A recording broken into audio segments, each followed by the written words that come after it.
என் முத்தான முதற்கண் வணக்கத்தை தெரிவித்துக் கொள்கிறேன். என் பெயர் காணி சாந்தி. நான் 9ஆம் வகுப்பு ஈர்ப்பிரிவில் படிக்கின்றேன்.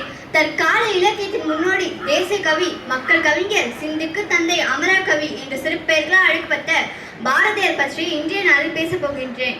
இவர் 1822ஆம் ஆண்டு மார்கழி மாதம் 11ஆம் தேதி எட்டயபுரத்தில் பிறந்தார். இவரது பெற்றோர் சின்னசாமி ஐயர் மற்றும் லட்சுமி அம்மாள் ஆவார். இவரின் இயற்பெயர் சுப்பிரமணியம் என்றிருந்தாலும் சுப்பையா என்றே அழைக்கப்பட்டு வந்தார்.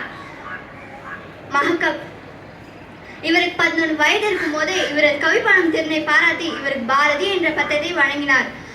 இதன் காரணமாக அன்று தொட்டு இன்று வரை சுப்பிரமணிய பாரதி என்று அழைக்கப்படுகின்றனர். தமிழனே விழுந்து போற்றும் மகாகவியாக பாரதியார் திகழ்ந்தார். இவரது தாயான லட்சுமி அம்மாள் மறைந்தது பின்னர் இவர் தனது பாட்டியின் வீட்டிலே வளர்ந்து வந்தார். இவர் கவிதையில் சிறப்பு தேர்ச்சி பெற்ற கவிஞராக காணப்பட்டார். வந்தே மாற்றம் என்போம், எங்கள் மாநில தாயை வணங்குவோம் என்போம், பள்ளி தலைமனத்தும் கோவில் செய்வோம் என பல கவிதைகளை படைத்தவர் அவர். இப்படி தமிழ் வளர்த்த பாரதியை போற்றி நாம் அனைவரும் வணங்கிடுவோம். நன்றி.